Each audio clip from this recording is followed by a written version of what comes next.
Xin chào. Xin chào, Vietnam. Thank you. Thank you so much. Thank you. Please.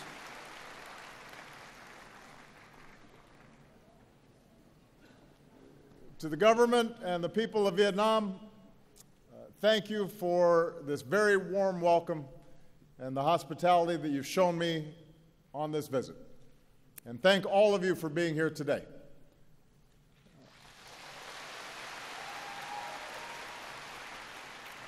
We have Vietnamese from across this great country, including so many young people who represent the dynamism and the talent and the hope of Vietnam.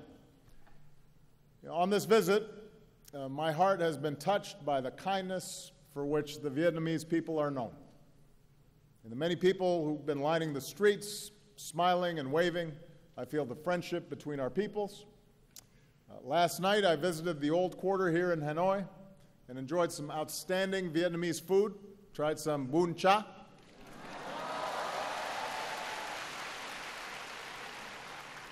Drank some beer Hanoi. But I have to say, the busy streets of this city, I've never seen so many motorbikes in my life. So I haven't had to try to cross the street so far, but maybe when I come back and visit, you can tell me how. I am not the first American president to come to Vietnam in recent times, but I am the first, like so many of you, who came of age after the war between our countries. When the last U.S. forces left Vietnam, I was just 13 years old. So my first exposure to Vietnam and the Vietnamese people came when I was growing up in Hawaii, with its proud Vietnamese-American community there. At the same time, many people in this country are much younger than me. Like my two daughters, many of you have lived your whole lives knowing only one thing, and that is peace and normalized relations between Vietnam and the United States. So I come here mindful of the past, mindful of our difficult history, but focused on the future, the prosperity, security, and human dignity that we can advance together. I also come here with a deep respect for Vietnam's ancient heritage. For millennia, farmers have tended these lands, history revealed in the Dong Xuân drums. At this bend in the river, Hanoi has endured for more than 1,000 years. The world came to treasure Vietnamese silks and paintings, and a great temple of literature stands as a testament to your pursuit of knowledge. And yet, over the centuries, your fate was too often dictated by others. Your beloved land was not always your own. But like bamboo, the unbroken spirit of the Vietnamese people was captured by Ly Chong Kiet. The Southern Emperor rules the Southern land. Our destiny is writ in heaven's book. So today, we also remember the longer history between Vietnamese and Americans that is too often overlooked. More than 200 years ago, when our founding fathers, Thomas Jefferson, sought rice for his farm, he looked to the rice of Vietnam, which he said had the reputation of being whitest to the eye, best flavored to the taste, and most productive. And soon after, American trade ships arrived in your ports seeking commerce. During the Second World War, Americans came here to support your struggle against occupation. When American pilots were shot down, the Vietnamese people helped rescue them. And on the day that Vietnam declared its independence, crowds took to the streets of this city, and Ho Chi Minh evoked the American Declaration of Independence. He said, all people are created equal. The Creator has endowed them with inviolable rights. Among these rights are the right to life, the right to liberty, and the right to pursuit of happiness. In another time, the profession of these shared ideals and our common story of throwing off colonialism might have brought us closer together sooner. but instead Cold War rivalries and fears of communism pulled us into conflict. Like other conflicts throughout human history, we learned once more a bitter truth, that war, no matter what our intentions may be, brings suffering and tragedy. At your war memorial, not far from here, and with family altars across this country, you remember some 3 million Vietnamese soldiers and civilians on both sides who lost their lives. At our memorial wall in Washington, we can touch the names of 58,315 Americans who gave their lives in the conflict. In both our countries, our veterans and families of the fallen still ache for the friends and loved ones that they lost. Just as we learned in America that even if we disagree about a war, we must always honor those who serve and welcome them home with the respect they deserve, we can join together today, Vietnamese and Americans, and acknowledge the pain and the sacrifices on both sides. More recently, over the past 2 decades, Vietnam has achieved enormous progress, and today the world can see the strides that you have made. With economic reforms and trade agreements, including with the United States, you have entered the global economy, selling your goods around the world. More foreign investment is coming in, and with one of the fastest growing economies in Asia, Vietnam has moved up to become a middle-income nation.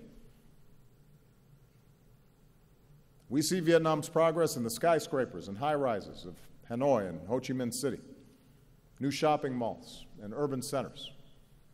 We see it in the satellites Vietnam puts into space and a new generation that is online, launching startups and running new ventures.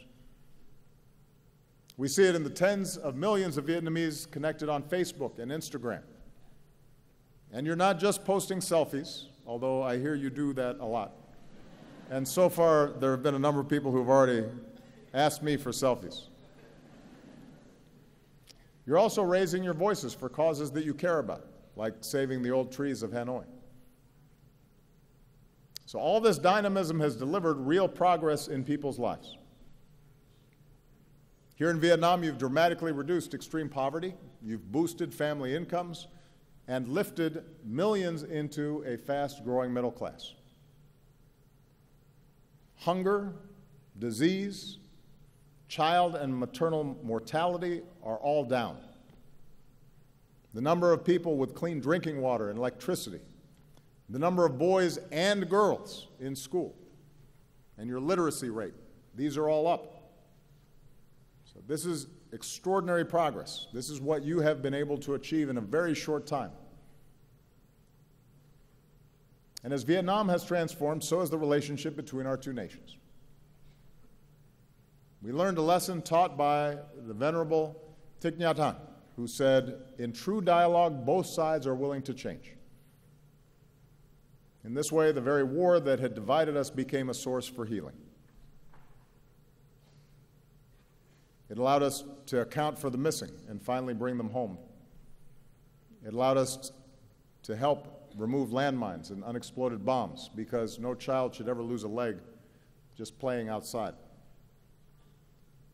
Even as we continue to assist Vietnamese with disabilities, including children, we are also continuing to help remove Agent Orange, dioxins, so that Vietnam can reclaim more of your land. We're proud of our work together in Da Nang, and we look forward to supporting your efforts in Bien Hoa.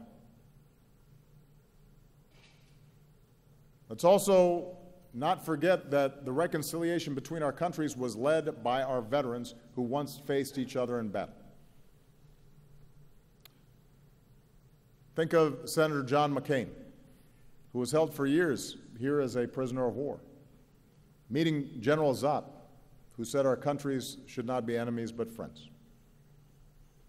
Think of all the veterans, Vietnamese and American, who've helped us heal and build new ties.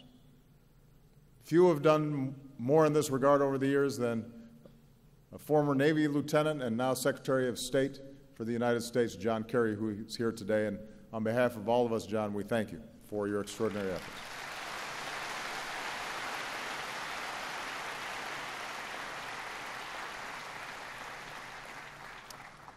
Because our veterans showed us the way, because warriors had the courage to pursue peace, our peoples are now closer than ever before. Our trade has surged, our students and scholars learn together. We welcome more Vietnamese students to America than from any other country in Southeast Asia. And every year you welcome more and more American tourists, including young Americans with their backpacks, to Hanoi's 36 streets and the shops of Hoi An and the imperial city of Hue. As Vietnamese and Americans, we can all relate to those words written by Van Cao. From now, we know each other's homeland. From now, we learn to feel for each other. As president, I've built on this progress. With our new comprehensive partnership, our governments are working more closely together than ever before.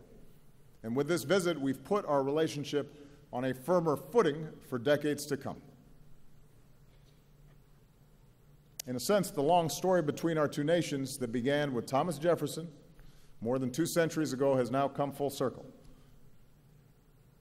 It's taken many years and required great effort. But now we can say something that was once unimaginable. Today, Vietnam and the United States are partners. And I believe our experience holds lessons for the world. At a time when many conflicts seem intractable, seem as if they will never end, we have shown that hearts can change and that a different future is possible when we refuse to be prisoners of the past. We've shown how peace can be better than war. We've shown that progress in human dignity is best advanced by cooperation and not conflict. That's what Vietnam and America can show the world. Now, America's new partnership with Vietnam is rooted in some basic truths. Vietnam is an independent, sovereign nation, and no other nation can impose its will on you or decide your destiny.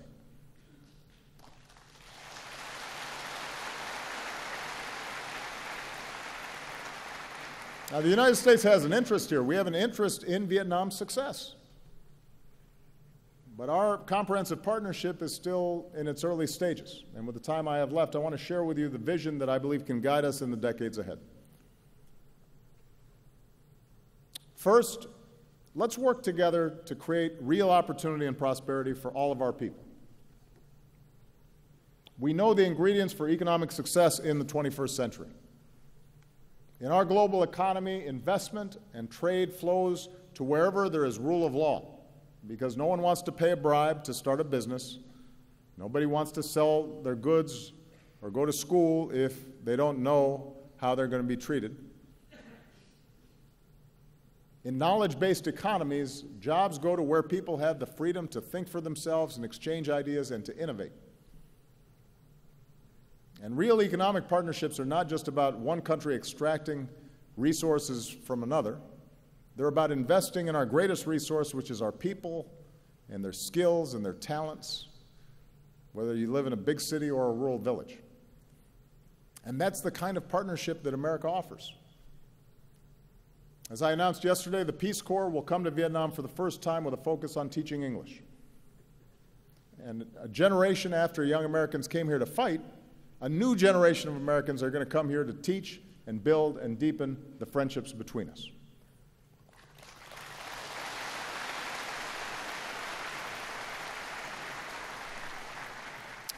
Some of America's leading technology companies and academic institutions are joining Vietnamese universities to strengthen training in science, technology, engineering, mathematics, and medicine. Because even as we keep welcoming more Vietnamese students to America, we also believe that young people deserve a world-class education right here in Vietnam. It's one of the reasons why we're very excited that this fall, the new Fulbright University Vietnam will open in Ho Chi Minh City, this nation's first independent nonprofit university. where there will be full academic freedom and scholarships for those in need.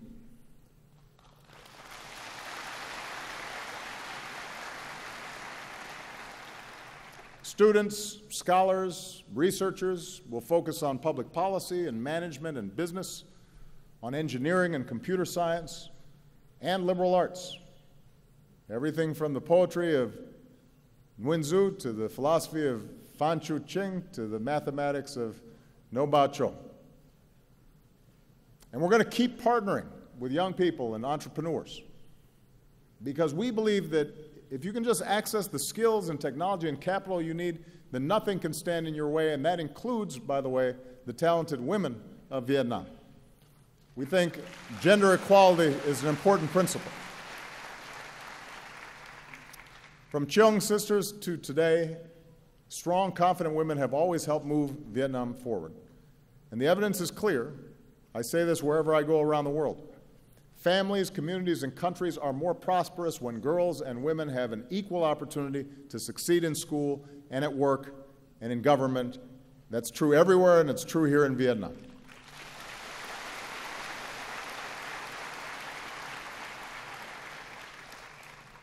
We'll keep working to unleash the full potential of your economy with the Trans-Pacific Partnership. Here in Vietnam, TPP will let you sell more of your products to the world, and it will attract new investment. TPP will require reforms to protect workers and rule of law and intellectual property. And the United States is ready to assist Vietnam as it works to fully implement its commitments. I want you to know that as President of the United States, I strongly support TPP because you'll also be able to buy more of our goods, made in America. Moreover, I support TPP because of its important strategic benefits. Vietnam will be less dependent on any one trading partner and enjoy broader ties with more partners, including the United States.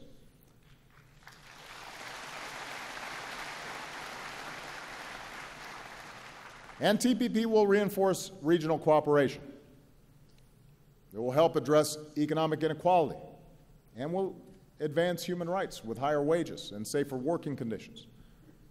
For the first time here in Vietnam, the right to form independent labor unions and prohibitions against forced labor and child labor. And it has the strongest environmental protections and the strongest anti-corruption standards of any trade agreement in history. That's the future TPP offers for all of us, because all of us, the United States, Vietnam, and the other signatories, will have to abide by these rules that we have shaped together. That's the future that is available to all of us. So we now have to get it done for the sake of our economic prosperity and our national security. This brings me to the second area where we can work together, and that is ensuring our mutual security. With this visit, we've agreed to elevate our security cooperation and build more trust between our men and women in uniform. We'll continue to offer training and equipment to your Coast Guard to enhance Vietnam's maritime capabilities. We will partner to deliver humanitarian aid in times of disaster. With the announcement I made yesterday to fully lift the ban on defense sales, Vietnam will have greater access to the military equipment you need to ensure your security. And the United States is demonstrating our commitment to fully normalize our relationship with Vietnam.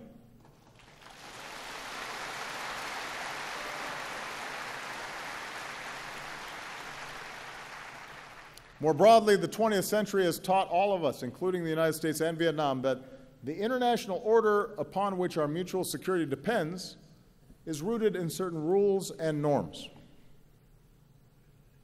Nations are sovereign, and no matter how large or small a nation may be, its sovereignty should be respected, and its territory should not be violated.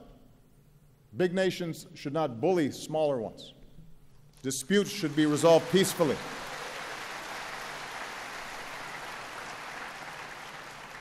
And regional institutions like ASEAN and the East Asia Summit should continue to be strengthened.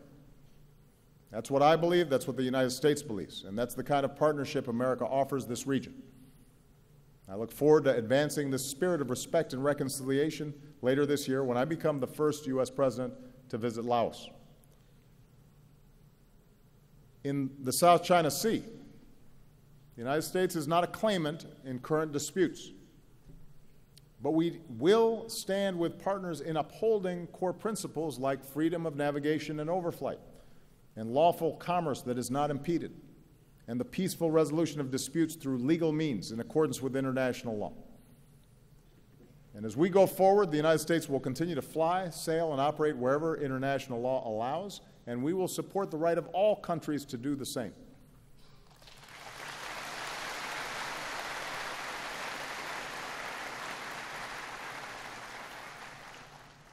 Now, even as we cooperate more closely in the areas I've described, our partnership includes a third element: addressing areas where our governments disagree, including on human rights. I say this not to single out Vietnam. No nation is perfect. 2 centuries on, the United States is still striving to live up to our founding ideals. We still deal with our shortcomings: too much money in politics and rising economic inequality, racial bias in our criminal justice system, women still not being paid as much as men doing the same job. We still have problems, and we're not immune from criticism. I promise you, I hear it every day. But that's scrutiny, that open debate, confronting our imperfections and allowing everybody to have their say, has helped us grow stronger and more prosperous and more just.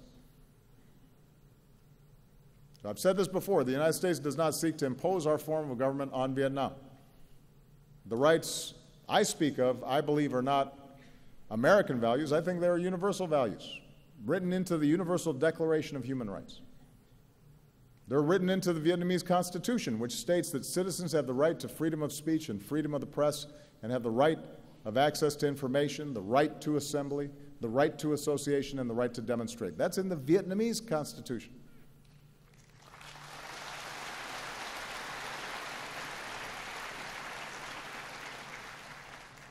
So really, this is an issue about all of us, each country, trying to consistently apply these principles,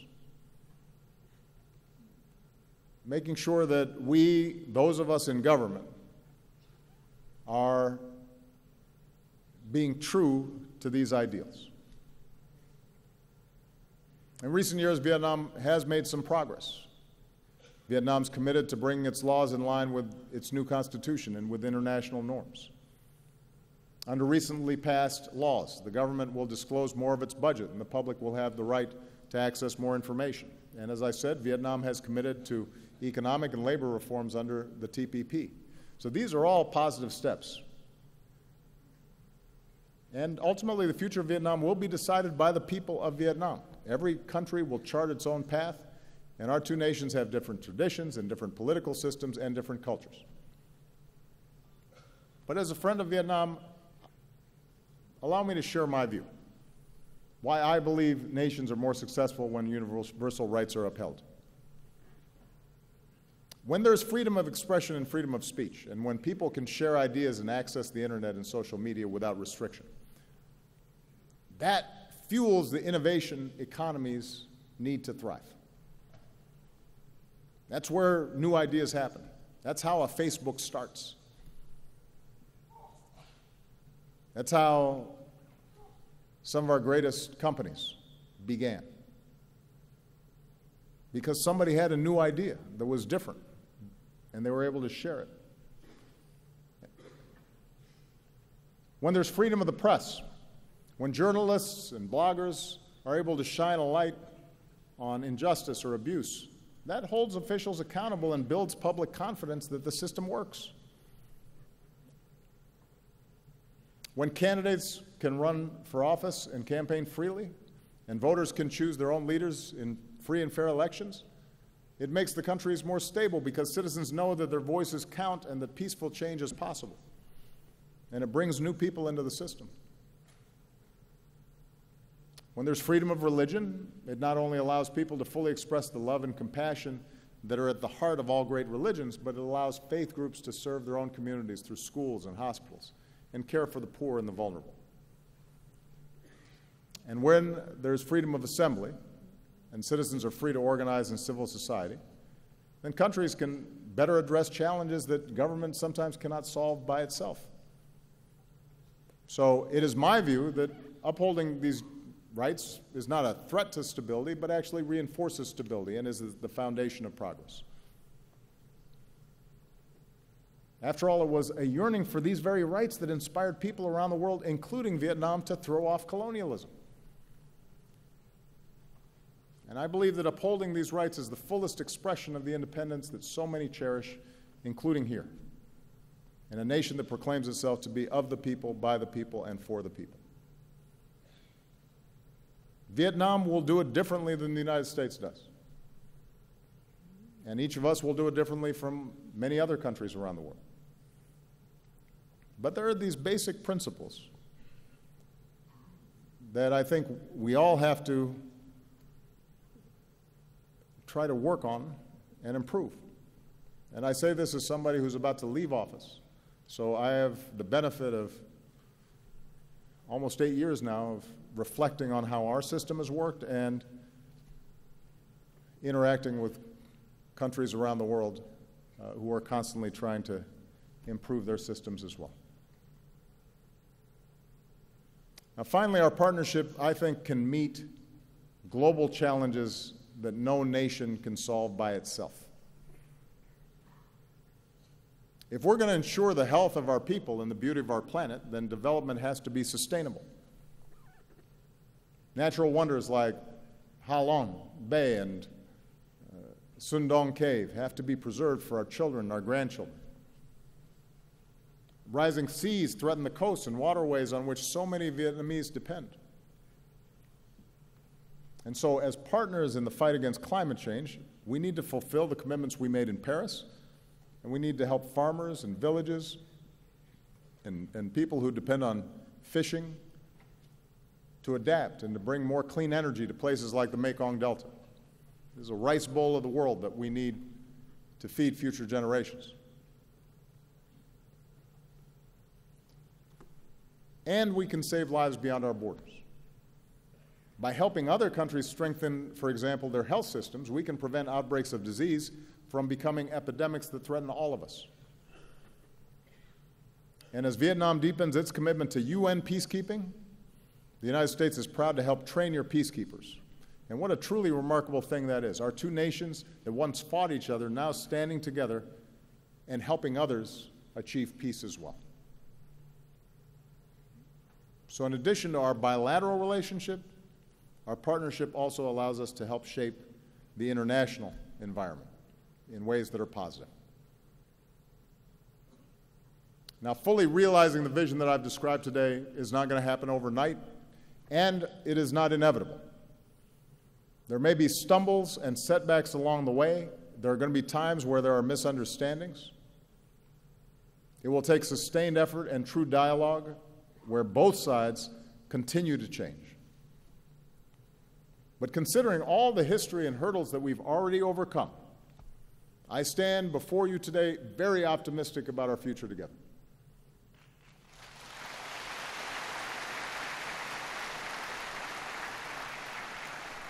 And my confidence is rooted, as always, in the friendship and shared aspirations of our peoples. I think of all the Americans and Vietnamese who have crossed a wide ocean, some reuniting with families for the first time in decades, and who, like Jin Kong Sun said in his song, have joined hands in opening their hearts and seeing our common humanity in each other.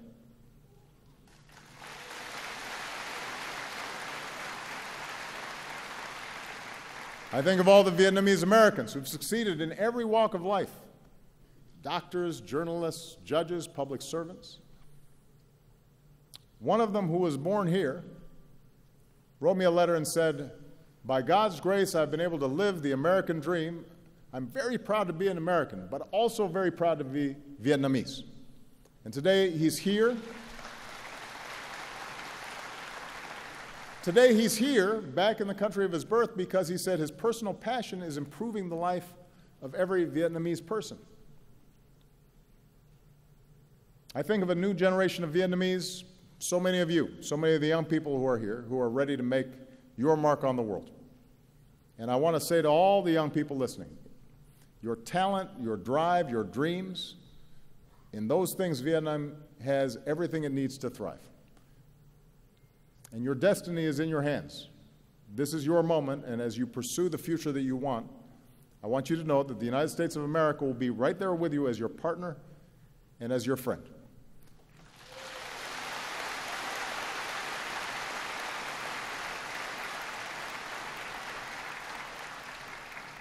And many years from now, when even more Vietnamese and Americans are studying with each other, innovating and doing business with each other, standing up for our security and promoting human rights and protecting our planet with each other, I hope you think back to this moment and draw hope from the vision that I've offered today. Or, if I can say it another way, in words that you know well from the tale of Kyo, please take from me this token of trust so we can embark upon our 100-year journey together. Kamun Chak Ban. Thank you very much. Thank you, Vietnam. Thank you.